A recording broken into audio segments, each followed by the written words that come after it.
Fala pessoal, tudo bem? Começando mais o nosso Aliar em Foco, que é aquele resumão de tudo que aconteceu, os principais highlights dentro do mês. O mês que se encerrou foi setembro, a gente piscou e já passaram aí 9 meses e o ano tá voando. Entramos aí na reta final, literalmente nos últimos 3 meses do ano, aí outubro, novembro e dezembro. Daqui a pouco a gente piscou, já estamos entregando aí os presentes de Natal, piscamos de novo, vai vir, aí já vem o Carnaval, eleição, então esse finalzinho de ano promete ser muito rápido e tenho certeza que o começo de 2026 também. Mas vamos lá, sem mais delongas, se você está vendo esse vídeo pela primeira vez, eu sou Guilherme Miranda, sócio estrategista global da Aliar, e esse é o nosso Aliar em Foco do mês de setembro.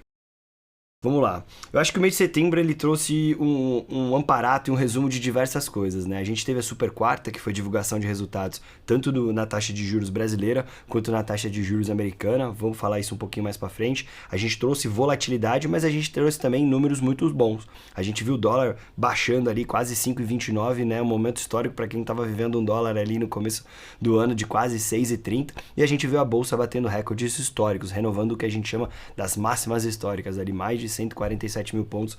A gente também vai falar um pouco mais disso para frente. E a gente teve também pelo lado político aqui no Brasil muita volatilidade. A gente teve encontro de Putin, Trump, a gente teve encontro do Putin, do Trump no Alasca, a gente teve o Jair Bolsonaro sendo condenado, a gente teve ali o Xi Jinping junto com o presidente da Índia, né, o Mahendra com o Putin. Então assim, de fato o setor político aí movimentou muita coisa. Então foi um mês muito volátil, mas foi um mês até que, vamos dizer assim, dos males o menor. Para o Brasil a gente teve um fluxo muito grande de estrangeiro. Obviamente a gente, né, reflete esse fluxo de entrada do capital estrangeiro na bolsa. Então por isso que a gente viu a bolsa lá para cima e o dólar lá para baixo. Mas vamos lá, começando pelo Brasil, como a gente fala, acho que um dos principais movimentos do mês foi o PEC da blindagem, né? A gente viu toda a manifestação nas redes sociais e tirando o que eu acho certo ou o que eu acho errado, se o STF tem que ser, né, autorizado a julgar algum político ou não, eu acho que o que mais deixou de sinal pra gente é o seguinte: independente se é uma ideia certa ou uma ideia errada, acho que o povo acordou. Eu acho que tudo isso que está acontecendo, das pessoas irem para as redes sociais, fazerem manifestações, ir para a rua, se você é de direita ou de esquerda, não importa, desde que tudo isso seja feito de forma pacífica, desde que as pessoas se posicionem e vão lá e falem de fato o que eles pensam, o que eles acham e se posicionem. E o governo está ouvindo cada vez mais. A gente viu isso no IOF, e eu vou falar um pouquinho das alterações da MP 1303, que é a alteração do IOF, das taxas do IOF. A gente viu isso na PEC, por exemplo, da blindagem. Por quê? O povo está cansado. Seja qual for o seu partido, tá todo mundo cansado. Ninguém está tolerando tudo isso que está acontecendo no Brasil. E o resultado disso, acho que de forma muito benéfica, vamos dizer, é cada vez mais as pessoas indo para a rua e talvez a resposta vindo muito mais rápido do que a gente esperava. A gente teve o deputado, por exemplo, Carlos Arantini, que é do PT de São Paulo, que apresentou o novo relatório da medida provisória 1303, que é aquela que foi apresentada como alternativa, né, para a taxação do IOF. O texto, que até então previa uma alíquota de imposto de renda de 5% para LCIs e LCAs, foi alterado, agora talvez teremos uma alíquota de 7,5%. As debêntures incentivadas permanecerão isentas e talvez teremos uma alíquota unificada. Então antes a gente tinha aquela alíquota na renda fixa, principalmente regressiva, 22,5%, 20%, 17,5%, né, e 15%. Agora a gente vai ter uma alíquota unificada em 17,5%. Então, por exemplo, swing trade, o day trade, vão ter essa alíquota agora ali de 17,5%. Óbvio, tudo isso precisa ser votado, não sei quando você está vendo isso precisa passar no Congresso, ele tem até o dia 8/10 para fazer alguns, né, remendos ali, para ter algumas mais aprovações, mas a gente acredita que tudo isso vai estar caminhando, né, para que no começo de janeiro a gente tenha, né, essa nova tributação nesses ativos isentos. A gente teve uma revisão do IPCA, né, inflação né, medida pelo IPCA, e o que a gente teve no mês passado, que foi uma deflação. A gente veio de um menos 0,14, a prévia do IPCA já nesse mês de setembro, que é o IPCA 15, o IPCA completo ainda não saiu, já veio em mais 48, ou seja, a gente saiu de menos 14 para mais 48. E o que puxou essa inflação? Saúde, alimentação, transportes, bens de consumo e principalmente, assim como eu, acredito assim como você também sentiu, a conta de luz, né, a nossa famosa energia está muito, muito, muito mais cara. De toda essa puxada desse 0,48 positivo, por exemplo, 15% foi só da conta de luz, só da conta de energia. Lembrando que alguns estados, acredito que a maioria dos estados a gente está na bandeira vermelha. Então, de fato, a energia aí, né, machucando mais ainda o bolso brasileiro. A gente teve divulgação da taxa de juros do Brasil, o Copom manteve, acho que no não surpreendeu ninguém, a gente se mantemos ali nos 15%. O mercado começava a fazer aposta, será que a gente corta já, né, numa última reunião de 2025? Será que a gente já começa a cortar em 2026? Acho que tudo isso ainda continua um pouco mistos. Eu vi, né, ao longo de setembro, eu tive diversos encontros com alguns políticos, com o próprio Galípolo num evento do banco, e eu vi ele dizendo ali que, né, aquela frase que todo economista gosta de dizer, data dependem, ou seja, a gente está dependente dos dados para tomar algum, né, norte. Obviamente a inflação está arrefecendo, está voltando para o centro da meta, mas esse pico de inflação que veio de menos 0,14 para mais 0,48 também, né, dá aquela ligada no alerta para ver se de fato a inflação está convergindo ou não. A Bolsa Brasileira, como eu disse, renovou máxima histórica, 147.558 pontos. No ano, a Bolsa acumula quase 21% de retorno positivo, ou seja, é um ano muito bom para os ativos de renda variável, um ano muito bom para a Bolsa Brasileira. Guilherme, por quê? Estamos fazendo a nossa lição de casa? Não. Tudo isso é o fluxo internacional. Quando a gente tem um corte na taxa de juros dos Estados Unidos, a atratividade, o bônus, a gordura começa a ficar menor. E o investidor procura o quê? Onde estão pagando mais? Onde estão pagando mais nesse momento? No Brasil. Então a gente vê uma fuga de capital dos Estados Unidos e um dinheiro enchendo ali os bolsos dos emergentes também. E obviamente isso respinga para o Brasil. O zero nada que sai dos Estados Unidos e cai para cá são trilhões e trilhões que enchem a nossa economia e isso ajuda e muito. Falando um pouco também, isso aqui acho que é um dado que preocupa, a gente teve um dado sobre a expectativa de produção. A gente está com uma expectativa recorde de produção de soja, mais de 180 milhões de toneladas.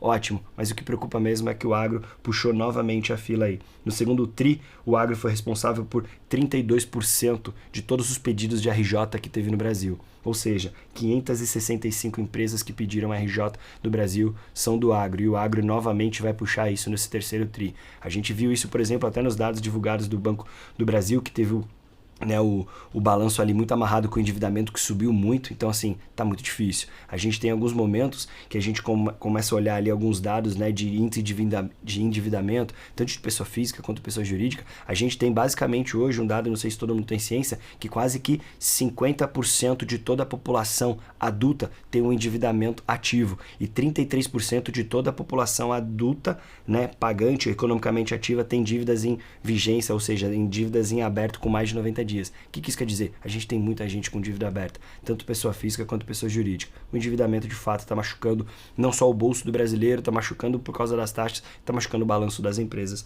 também.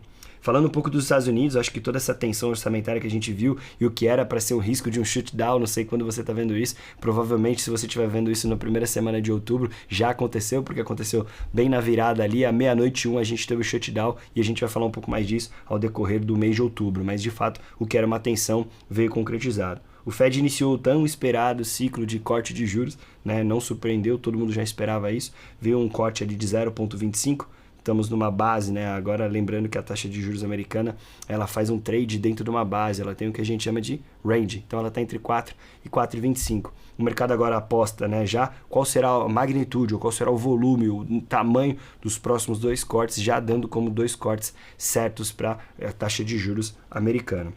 O mercado agora se volta para essa expectativa de 0,25 ou meio, mas todo mundo já põe na conta aí que de fato isso vai acontecer ao longo de 2025. Isso ainda continua, né, mesmo assim, com essa economia tendo essa melhora, a gente vê recorde de arrecadação nos Estados Unidos, a gente vê ainda um mercado de trabalho muito sensível. Por quê? Com toda aquela questão do Trump fechando ali as fronteiras, o mercado de trabalho subiu muito. O mercado de trabalho sofreu muito. A gente viu muitas áreas ali, por exemplo, construção civil sofrendo. Por quê?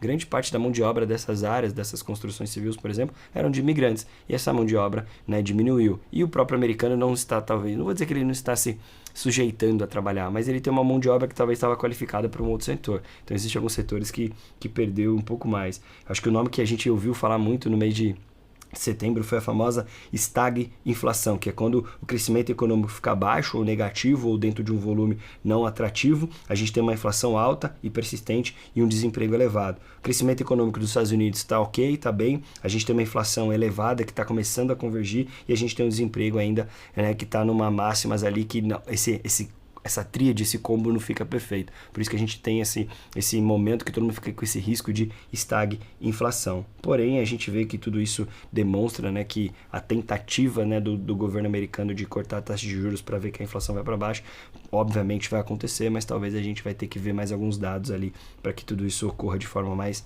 branda, vamos dizer.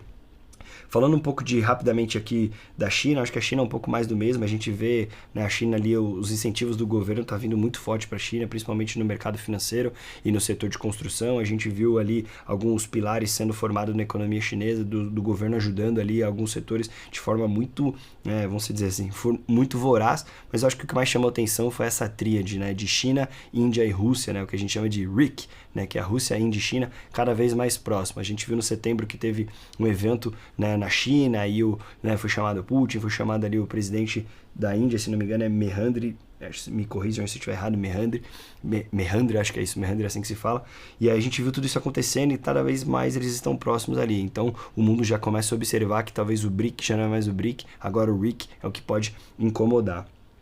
Falando aqui um dado de Europa, e isso foi um relatório que eu li no final do mês, e isso me chamou um pouco da atenção. O que aconteceu?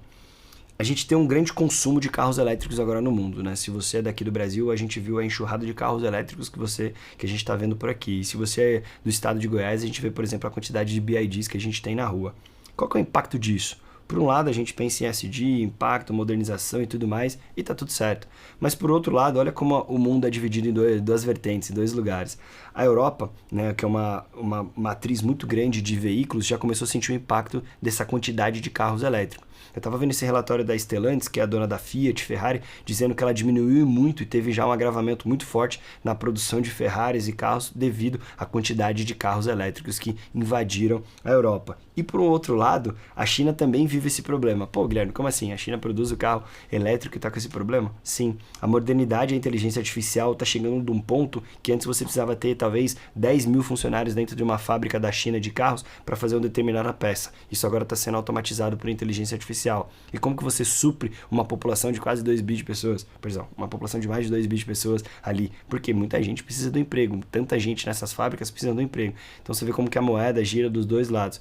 Por um lado a modernidade, toda a praticidade, tudo aquilo que o carro elétrico oferece. Por outro lado uma mão de obra que está sendo, né, talvez trocada por uma inteligência artificial, por uma mão de obra mais qualificada e deixando um país que é super populoso sem aquela força, aquele pace de mercado de trabalho. Então isso é um pouco do que o capitalismo faz, né, e o mercado, né, como um todo, né, o mercantilismo como um todo faz, né, levando a moeda nem sempre para um lado correto, mas levando uma moeda para um centro que tem duas caras e nem sempre os dois lados saem vitoriosos com o valor dessa moeda. Então esse foi, acho que o principal evento, né, os principais eventos que a gente teve ao longo do mês de setembro, só corrigindo aqui o nome do presidente da China que eu falei, é Narendra Modi, então se eu falei errado me perdoe. Então esses foram os principais highlights que a gente falou aqui no mês de setembro. Acho que tem muita coisa para acontecer nessa reta final aqui do mês do ano, né, de 2025, então novamente fiquem próximos da gente, fiquem próximos da assessoria, mandem mensagens nas minhas redes, nas redes da LIA, que a gente sempre que pode, a gente entra lá ao longo do dia, responde todas as dúvidas de vocês para manter todo mundo